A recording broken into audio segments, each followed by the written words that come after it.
قالوا أبو خالد بن الوليد ده ناس قالوا يكسيه سنة. هو كافر، الوليد كافر. أنا شايف عظمتها عنده لها عظمة ولا في شايف إنها عظيمة. يكسيها سنة والمؤمنين يكسوها سنة، وكل سنة يكسوها. يكسيها سنة كاملة. هسي كان جاب مطر وغبارة تتوسع.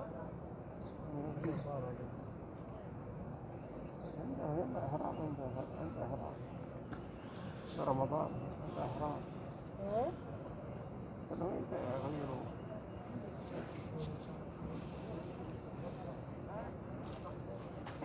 في الداخل خضراء هذا المربع بعد عن بعد.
أيوة.